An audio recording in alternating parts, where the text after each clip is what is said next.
కావలి నియోజకవర్గంలోని బోగోలు మండలంలో నిర్వహించిన మెగా టీచర్స్ పేరెంట్స్ మీటింగ్ కార్యక్రమానికి కావలి ఎమ్మెల్యే దగ్గుమాటి వెంకటకృష్ణారెడ్డి ముఖ్య అతిథిగా హాజరయ్యారు. ఈ సందర్భంగా ఆయన మాట్లాడుతూ విద్యార్థులు శ్రద్ధగా చదువుకోవాలని, రాష్ట్ర ప్రభుత్వం విద్యార్థుల కోసం అనేక సదుపాయాలు కల్పిస్తుందని, విద్యార్థులందరూ ఈ అవకాశాలను సద్వినియోగం చేసుకొని ఉన్నత స్థానాలకు చేరాలని ఆయన కోరారు. ఈ సందర్భంగా పాఠశాల విద్యార్థులు ఎమ్మెల్యేకు ఘన స్వాగతం పలికారు. ఈ కార్యక్రమంలో పాఠశాల ఉపాధ్యాయులు, విద్యార్థులు, వారి తల్లిదండ్రులు పాల్గొన్నారు. ప్రభుత్వాలు ఎన్నో ఉన్నాయి.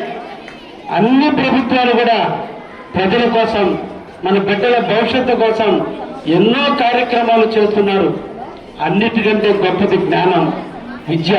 అటువంటి విద్యను అభ్యసించే దాంట్లో మన రాజ్యాంగ నిర్మాత అయినటువంటి డాక్టర్ బాబాసాహెబ్ అంబేద్కర్ గారి గురుకులం స్కూల్ నుండి ఈరోజు విచ్చేసాం.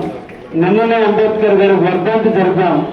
ఈ రోజున అదే స్కూల్కి, ఆయన స్ఫూర్తితో ఏర్పడినటువంటి స్కూల్కి ఈరోజు రావడం జరిగింది. ఈ సందర్భంగా తల్లిదండ్రులు అందరినీ కూడా కోరేది ఒకటే, ఏదో కాలేజీ యాజమాన్యం పిలిచింది, ఇక్కడికి విచ్చేసాం, ఏదో రెండు కూర్చున్నామని కాదు. మీ బిడ్డల గురించి ఒక్కసారి వాళ్ళ గురువులతో ఒకసారి ముచ్చటించండి. కారణం, మీ దగ్గర ఉన్నప్పుడు పిల్లలు ఎలా ఉన్నారో ఆ విషయాన్ని గురువులకు చెప్పండి. అదేవిధంగా క్లాస్ రూముల్లో కూడా పిల్లలు ఎలా ఉంటున్నారో గురువుల దగ్గర నుంచి మీరు తెలుసుకోండి.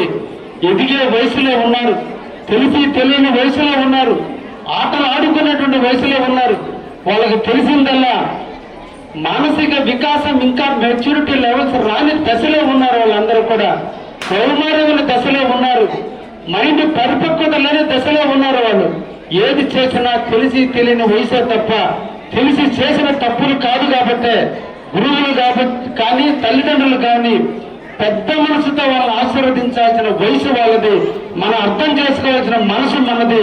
మీరు, మేము, గురువులు అందరూ కూడా కలిసి వాళ్ళ ముందు బాటలు వేసేదానికి మన అందరం కూడా ప్రయత్నం చేయాలి. కాబట్టి వాళ్ళ విషయాలు తెలుసుకునేందుకు ఈ రోజున ఈ కార్యక్రమం చేపట్టాను. ఏదో స్టేజ్ మీద 2 నిమిషాలు మాట్లాడితేనో, లేదంటే ఇంకేదైనా ఫుడ్ అందరం కలిసి సహపంచి భోజనం చేసి 2 స్కూల్స్కి వస్తాయని చెప్పాను. ప్లీజ్ అక్కడ వెయిట్ చేస్తుంటారు, అతిథులు అందరూ ఉంటారు, 1 గంట దాకా ఉంటారు. దయించి ఇక్కడ నాయకులు కూడా ఈ గ్రామానికి సంబంధించిన వాళ్ళు ఇక్కడే ఉండండి, స్టేజ్ మీద ఉండండి, మీరు మాట్లాడండి. ఇంకా మీకు తెలిసినటువంటి సమాచారాన్ని కూడా ఇవ్వండి. డిఎస్పీ గారు ఉన్నారు, ప్రైజ్ గిఫ్ట్స్ సార్ చేతుల మీదకి ఇవ్వండి. కమిషనర్ గారు ఉన్నారు. అన్ని కార్యక్రమాలు కూడా వాళ్ళ చేతుల మీదుగా కండక్ట్ చేయమని చెప్పి గౌరవ హెడ్ మాస్టర్స్ గారిని, ఎంఏఓ గారిని కోరుకుంటూ నేను తిప్పుకు పోయి వస్తాను. ప్లీజ్.